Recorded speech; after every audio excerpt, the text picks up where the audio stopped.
What's up, everybody? Who's sticking with me so far? Welcome to part 7 of our Underbust Corset Sew Along. So far, we have learned how to pick out our patterns, get our materials ready, sew our mock-up, adjust our mock-up. Today, we're going to be taking all of the adjustments that we've made on our mock-up and translating those onto our paper pattern. This way, you will have a pattern that will be perfectly fit to you and ready to go anytime you need it. You can just cut out the fabric and it's going to fit you beautifully. I do recommend that you do another mock-up after you have adjusted your pattern. At the end of this video, we will be looking at our pattern to try to figure out what lengths of pre-cut bones we're going to need, what lengths of busk we're going to need, so you can go ahead and order them from Vina Cava, Farthingales, Sew Curvy, or wherever you get your corset making supplies from. And today is a very special day. It is my husband's birthday. Happy birthday, Mike. We're having a very quiet birthday here. And thank you for condolences over my fish, Justice Finsberg. I would like to introduce you to our new fish, Dr. Gilbert Blythe. It was going to be Ruby Gillis, but I personally believe that all fish should have an advanced degree or a royal title. So this one, Dr. Gilbert Blythe, extra points if you know the Canadian reference. Here's what we're going to need today. Our mock-up, our paper pattern, we're going to need flat ruler, curved ruler, colored pen, and pencil. Maybe a little scrap or two of extra paper, tape, and paper scissors. And of course, tea, or in this case, water, you guys.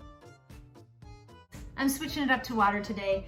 I usually go to the gym every day and lift weights, but that's not happening these days. And because my routine is totally thrown out the window, I've realized that I'm not drinking water, and my skin has been not awesome, my hair's been dry, my nails have been almost breaking. So I'm trying to a couple of these a day. So that's the tea today. If you're all set, let's get correcting our pattern. We're going to transfer this onto our paper pattern. If we've needed to add some room here, like we did in this particular instance, we're going to just stick some paper underneath, use our tape, and get fabric caught under the tape. Okay, here's where our guidelines are really important. Now we see that we've started our curve right at the waist, and we can see our original seam line here, and we can see that we have to bring it out exactly a ½ inch from our original rib line, which means from here we have to bring it out ½ inch, but we also have to bring our seam allowance out ½ inch also. Now we're gonna just try a pencil here just to sketch this line in, because we can see that it's just a little bit under this rib line that we need to start adding. So we're going to just sketch in lightly with pencil what our new rib line is going to look like. And once we've kind of got that right, we're gonna take our ruler and make a really nice smooth line. And we're going to do that in a contrasting color because we want to see the different layers of our corrections. If we need to make another round of corrections after this particular fitting, then we'll be able to see what's correction number 1, maybe correction number 2 will be in blue ink. So once we've drawn our line, we're going to draw our new seam allowance. And that tapers right into our original seam allowance here. So as you see, just like on our mock-up, we've transferred that to our pattern and added that extra bit right there. We're going to cut out our new seam allowance. And here's the shape of our new pattern piece. That one is going to attach to this side. So we're going to have to do the same thing over here. And let me show you a little shortcut that works really, really well. Tape a little bit to the other side that it's going to be matching up against, and you make sure your waist is notched, and you lay it right on top. Now we already know that our original seam allowances and seams match up. So we're going to transfer that seam allowance, whoops, right onto our other side. Ta-da! So this side now has our brand new seam allowance. So our new seam is going to be just like our other side, where it starts at the waist and tapers right into this area here. That's how we add extra room in our corset, whether you need it on your hip or whether you need it on your ribs or anywhere. That's how you add some space. If you remember, we boosted up our hip bone on this one side only because I have on my body, my right hip is higher. I don't need it on my left side, only my right side. So I can take a ruler here and draw up from my high hip on the second and third panel, and really just use any of the panel pieces in your patterns that sit right above or closest to your iliac crest or the top of your hip bone. I'd like to try moving this line up about 1 inch or 2.5 centimeters. And what that's gonna look like, this is the new line I want to try. Try to find your original curve on your original seam allowance and just scooch it up 1 inch, right? Now it's gonna be sitting out a little farther at the bottom and the top. Take your pencil, because we want to keep the original waist, but it just means that this curve is gonna be a little higher. Now it also means I'm gonna have to add a little extra seam allowance. And I also like to flare it out at the bottom just the tiniest bit. Add some tape because we need to add a new seam allowance.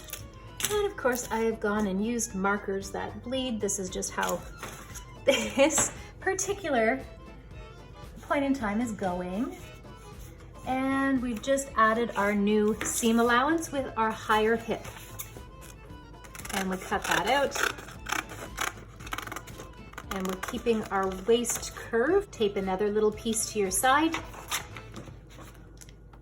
Notch your waist. And match it up to the pattern piece that it is supposed to attach to. Again, your original seams should still match up, but we are just going to expand the upper hip on the other. There we go. Now you can see we have effectively transferred our seam allowance onto our high hip.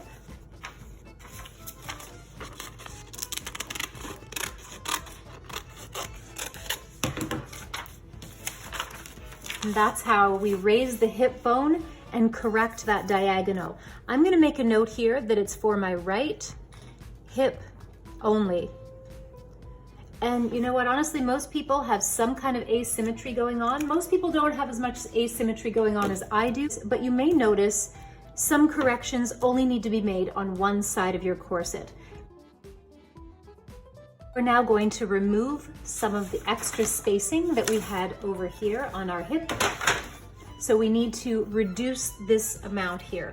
Now, again, we're using these guidelines here that we drew across the other day. And on our high hip, we want to bring it in just the teeniest bit here. And then on our low hip, we're going to want to bring it in, I'd say that's about 1/2 inch there. A little closer to 1 centimeter. Again, I'm Canadian, I switch back and forth. Now that we've made those points, and it starts to match up to our original seam allowance about 3/4 inch above our high hip line. So this is the point where we're gonna start to pivot our curve back into our corset pattern. Now it may look a little bit weird because this curve here does not flare out nearly as much as the original one, but that's okay because that's how my body is shaped. Yours is going to be different. Everyone's is kind of different that way. And once it's nice and smooth, take your colored line and draw it. And we're going to correct our seam allowance all the way down. Cut our new seam allowance and transfer it over onto the adjacent pattern piece. Checking that our original seam allowance lines, our original seam lines match up, and draw in, our new corrected seam allowance and cut that off. And just for our own future reference, we're going to draw in our new seam line, which will match our adjacent piece. This should be measuring the same distance here and here, which it is. And this should be measuring the same distance from our new seam line to our original seam line, and it does. All of my pattern pieces have now been corrected. I've added a little bit and raised the high hip on my pattern pieces that are right above my hip bone. I've taken a little bit out here and there, and I have made notes that it's only on one side. I've shown you how to remove some of the fabric, how to expand some of it. If there's anything that I've missed, please let me know.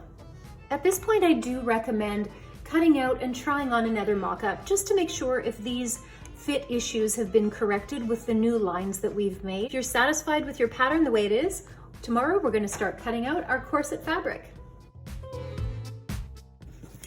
Now we're going to determine what the lengths of the bones are that we're going to need to purchase for our corset.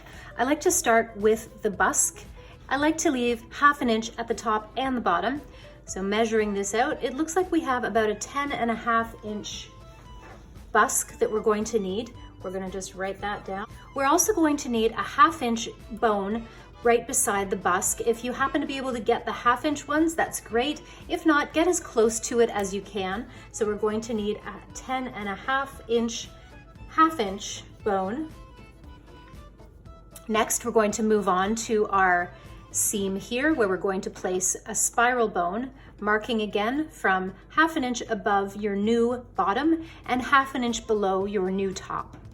This one is going to be 9.5 inches. So we're going to need one for here and one for here. So that's going to be 2 at 9.5 inches spiral. In the center of this panel here, your side front panel, we're going to place a bone channel down in the center. And it looks like this one's going to be 9 inches. If your corset waist closed is going to be 28 inches or more, you may want 2 bone case channels in the center of your panel. That's going to give it extra support and extra smoothness throughout. So if you need 2 bone case channels, make sure that you have one for this side and one for this side. Go ahead to measure this one. We're going to need 8.5 inches. So 2 of those. We're going to measure in the center, 9. So that's another 9 here. So now we're going to need 4 at 9 inches because we needed the 9 inches here. We'll measure this seam 10 inches. So we're going to need a 10 inch for here and a 10 inch for here. We're going to measure the center of the side back seam, which is 10.5. So we're going to need a 10.5 for this side and a 10.5 for that side.